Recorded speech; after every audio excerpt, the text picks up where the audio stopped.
अस्सलाम वालेकुम, कैसे हैं सब। उम्मीद करता हूँ आप सब ठीक होंगे। और इस वक्त मैं मौजूद हूँ Yazd university of medical sciences की सीटिंग प्लेस में। तो मुझे बनाना था व्लॉग एडमिशन के हवाले से। यज़्द शहीद सदुआ यूनिवर्सिटी ऑफ मेडिकल साइंसेस में एडमिशन स्टार्ट हो चुके हैं और पाकिस्तान या इसके अलावा डिफरेंट कंट्रीज़ के लोग मुझे देख रहे हैं, जैसे नाइजीरिया, इराक़ और इंडिया। उनके स्टूडेंट्स भी यहाँ पे आते हैं। ऑलरेडी नाइजीरिया के मेरे पास हैं, लेकिन डिफरेंट यूनिवर्सिटीज़ में इराक़, इंडिया के स्टूडेंट भी अवेलेबल हैं। एडमिटेड हैं, अवेलेबल नहीं है। अवेलेबल तो वो होते हैं जो बिकने के लिए चीज़ें होती हैं, दस्तयाब हैं। तो तो इन्फॉर्मेशन देनी थी। जी हाँ, एडमिशन वाकई में स्टार्ट होंगे। तो ऐसे स्टूडेंट जिनके 80 प्लस हैं, 85 और स्पेशली 90 प्लस हैं, तो उनके लिए ये बेस्ट यूनिवर्सिटी है।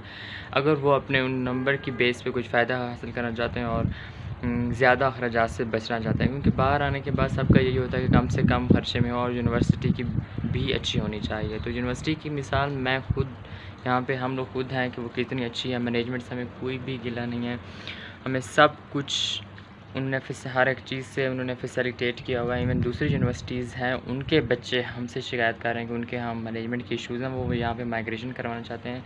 और उस हवाले से अर्दबिल यूनिवर्सिटी स्पेशली मैं आपसे कहूँगा कि उस यूनिवर्सिटी में एडमिशन ना लें। मैं उनकी बुराई नहीं कर रहा, लेकिन वहाँ जो बच्चे हैं उन्होंने मुझसे गिला किया उस यूनिवर्सिटी का कि वहाँ पे बहुत मसले हैं। एक तो उनका सबसे बड़ा मसला ये है कि उनकी लोकल लैंग्वेज का मसला है।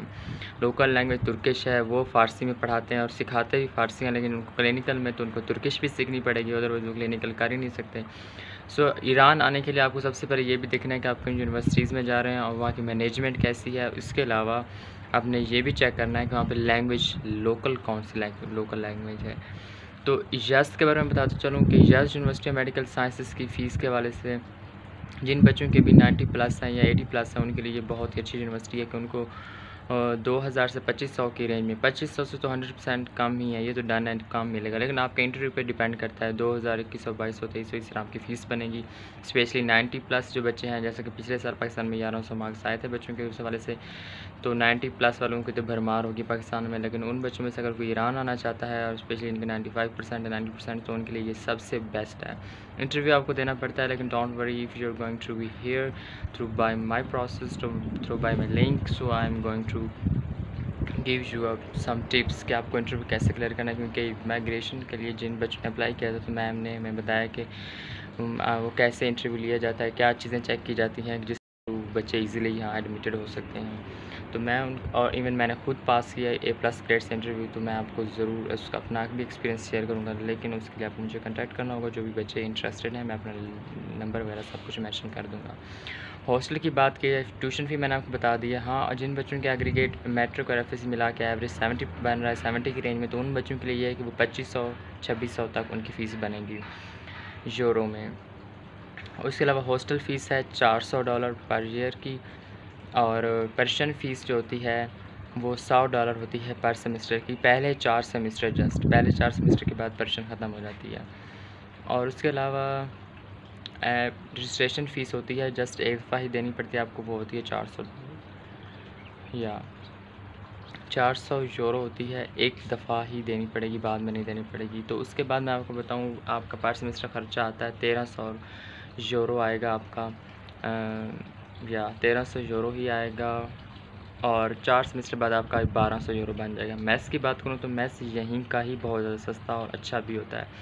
टेस्ट के वाले से कहूँ कि वो मिर्चें वगैरह ज़्यादा नहीं डालते, इसका मतलब ये नहीं होता कि वो मतलब फीका होता है या इस तरह टाइप, वो अच्छा होता है, वो खाने के लायक होता है। जिस तरह पाकिस्तान में भी बहुत से लोग ज़्यादा मिर्चें नहीं डालते होंगे, आप किसी के घर जाए तो कोई ज़्यादा डालता है, कोई मॉडरेट, कोई कम डालता है। तो ये बस वो इस तरह कम डालते, लेकिन डालते हैं, ऐसा बिल्कुल भी नहीं कि वो नहीं डालते। और इवन यहाँ हमें साल में चीज़ें नमक मिर्च वगैरह पड़ा होता है, अगर कोई एक्स्ट्रा डालना चाहे। लेकिन हम लोग पाकिस्तान गए तो हम लोग अपने मिसालें खुद लाए थे और हम एक्स्ट्रा खुद मॉडिफाइड कर लेते हैं। दिन का खाना वैसे मोस्टली अच्छा होता है, ऐसा मिसालेदार होता है। रात में हम मॉडिफिकेशन करते रहते हैं। तो ये है अखराजात आपके। तो मतलब मैं समझता हूँ 3000-3500 तक आपका एक का ख़र्चा आता है, लेकिन एक का खाना बहुत ज़्यादा होता है। वो बेहतर होता है अगर 5 बच्चे हैं तो वो 3 का ले लें या 4 का ले लें, तो वो उनको पूरा भी आ जाता है, अपनी बचत भी हो जाती है। तो या दिस इज़ इनफ। और आपके यहाँ आपके रूम में मतलब फ्रिज, अलमारी, एवरीथिंग होता है। आपको हो हॉस्टल और यूनिवर्सिटी की वीडियोस मज़ीद देखनी हो तो आप वो मेरे पेज पे अपने मेरे चैनल पे देख सकते हैं। मैंने उसकी सारी वीडियोस मोस्टली बनाई हुई हैं, यूनिवर्सिटी को एक्सप्लोर किया हुआ है। और हवा है भाई, मौसम आप इसी का अंदाज़ा लगा लें कि हवा है और कितना अच्छा मौसम है।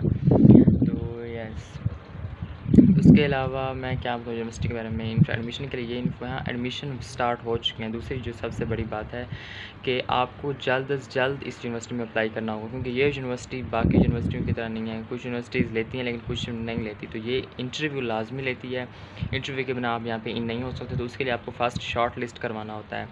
तो उसके और जहाँ MBBS और MD की बात है ना, तो MBBS एक्सेप्टेड नहीं है, लेकिन जो बच्चे तो मतलब फिर जब उनको लेते ना, उनके लिए ये नहीं होता कि हमें इतने बच्चे चाहिए, वो फिर जितने आ जाएँ वो इनकी तरफ से रजिस्टर्ड नहीं होते। उन्होंने आपको डॉक्टर बनाना होता है, उसके बाद हाउस अपने वापस मुल्क जा करो, अगर आपका मुल्क इजाज़त देते, जो कि हमारा पाकिस्तान मुल्क की इजाज़त नहीं देता। तो इसकी वजह से बहुत सी यूनिवर्सिटीज़ में बहुत ज़्यादा बच्चे हैं। लेकिन जब MD की बात आती है, चाहे वो जौन सी भी यूनिवर्सिटी हो, उसकी लिमिटेड सीटें होती हैं, वो मिनिस्ट्री के हिसाब से अप्रूव्ड होती हैं। तो इस यूनिवर्सिटी के पास भी ऐसा ही है, और सीटें MD की कम होती हैं हर यूनिवर्सिटी के हवाले से। आप जहाँ पे भी जाएँ तो इंटरव्यू लिया जाता है, और इंटरव्यू में आपको लिस्ट में अपना नाम जल्द दर्ज करवाना होता है। इस वक्त हमारी यूनिवर्सिटी में 20 बच्चों ने अपना नाम है ना अपना नाम ऐड करवा लिया है, अपने डॉक्यूमेंट्स भेज दिए। तो इट्स बेटर, अगर आप में से कोई बच्चे हैं जो अच्छे मार्क्स वाले हैं स्पेशली, उनको फिर फ़ायदा होता है, वो जल्द से जल्द ऊपर आ सकते हैं। और वो सस्ते से सस्ते में यहाँ पढ़ना चाहते हैं ईरान में, तो ये सिटी बहुत इकोनॉमिकल है। तो ये मैं उनके लिए कहूँगा कि बहुत सी बेस्ट अपॉर्चुनिटी, बहुत ही ज़्यादा बेस्ट अपॉर्चुनिटी, क्योंकि ईरान में आपको इस फ़ीस स्ट्रक्चर में कोई भी यूनिवर्सिटी नहीं मिलेगी। आप सर्च कर लें, अगर आपके मार्क्स भी अच्छे हैं कोई भी नहीं मिलेगी। तो या आई थिंक आपको जल्द से जल्द इंटरव्यू यहाँ आप मुझसे कांटेक्ट कर सकते हैं, लेकिन आप इनके मेरे अलावा और कोई और ज़्यादा सोर्सेज हैं अगर आप समझते हैं। जैसे कि हो सकता है बहुत से लोगों के लिंक्स होते हैं जिस मेरा कंसल्टेंट होते हैं, नो डाउट, तो आप उनसे भी कर सकते हैं। तो जल्द से जल्द इस यूनिवर्सिटी में एडमिशन के लिए आप लिंक अप करा सकते हैं। मैं अपना नंबर बायो डिस्क्रिप्शन में डाल दूँगा, तो आप वहाँ से ले सकते हैं और मुझसे कॉन्टैक्ट कर सकते हैं, और सारी एडमिशन के हवाले से आप हेल्प ले सकते हैं अगर मेरे थ्रू एडमिशन करवाना चाहते हैं। तो या I think it's enough about admission process, और तो कोई इन्फॉर्मेशन नहीं रहती। और यज़्द यूनिवर्सिटी के बारे में जो लैंग्वेज की बात कर रहा था वो ये है कि यज़्द, तेहरान, इस्फ़हान और आई थिंक एक दो और सिटीज़ में जस्ट लोकल लैंग्वेज पर्शियन ही है। लेकिन ईरान की और जो यूनिवर्सिटी है उनमें आप देखभाल के एडमिशन लिया करें, वहाँ आप लोगों को लोकल लैंग्वेज पर्शियन नहीं मिलेगी, वहाँ डिफरेंट लोकल लैंग्वेजेस होती हैं, तो फिर आपको वो लैंग्वेज सीखनी पड़ती है। सपोज़ आप पाकिस्तान में हैं तो उर्दू बेशक समझते हैं लोग, लेकिन कुछ इलाकों में जो ऐसे भी होते हैं जहाँ कोई और लैंग्वेज होती है। सपोज़ आप KP के चले जाएँ तो वहाँ हो सकता है ऐसे इलाके हों जहाँ शायद लोग उर्दू ना समझें, वहाँ पश्तो बोली जाती है। तो उसी तरह यहाँ पे भी ऐसा ही है। पाकिस्तान में चले जाओ, वहाँ बलोची बोली जाती है, या उनकी अपनी जो लैंग्वेजेस होती हैं। तो ईरान में भी ऐसे ही प्रोविंसेस हैं जो इधर उधर डिफरेंट बॉर्डर्स के साथ अटैच हैं, तो वहाँ पे वो वाली ही लैंग्वेज बोली जाती है। जैसे अर्दबील में तुर्किश बोली जाती है, हमदान में भी और लैंग्वेज मेरे सर बता रहे थे, और इलाम में भी और लैंग्वेज है, मुझे बाकी का नहीं पता, लेकिन इस्फ़ान, तेहरान और यज़्द में पर्शियन ही बोली जाती है। तो ये भी एक इसकी बहुत बड़े अच्छी अपॉर्चुनिटी है कि हम पर्शियन ही सीखते हैं, और फिर पर्शियन ही में क्लिनिकल करना पड़ता है, अदरवाइज़ आपको दो लैंग्वेज सीखनी पड़ जाती है। या I think it's enough, otherwise blog बहुत बड़ा हो गया। तो जितने भी बच्चे इंटरेस्टेड हैं इस यूनिवर्सिटी के बारे में